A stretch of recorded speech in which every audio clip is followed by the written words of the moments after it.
Hi అండి, అందరూ ఎలా ఉన్నారు? మేమైతే చాలా బాగున్నాము. సో మా మమ్మీ క్రిస్పీ కార్న్ అయితే చేస్తుంది, చూసేయండి. ఒక స్పూన్ మైదా పిండి, ఒక స్పూను కార్న్, ఒక స్పూను బియ్య పిండి తీసుకున్నాను. కార్న్ ఫ్లోర్ ఈ మూడింటిని మనం ఇప్పుడు ఉడకబెట్టిన ఈ కార్న్లోని కలుపుకొని నూనెలో వేయించుకుందాం. మనం ఒక చుక్క వాటర్ కలుపుకుందాం, ఎందుకంటే కొంచెం ఇది దీనికి పట్టి ఉండాలి కాబట్టి. కార్న్కి మనం కలుపుకున్న పిండి అంతా పట్టి. కరివేపాకు నూనెలో వేయించుకుందాం.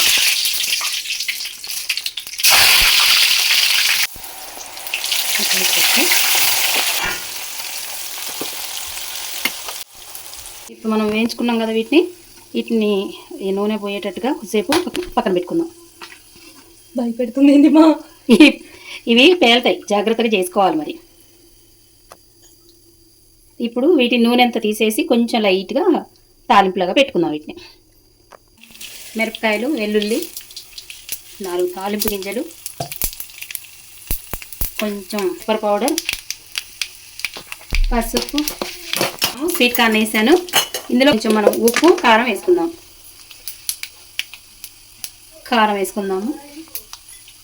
వేసుకుందాము.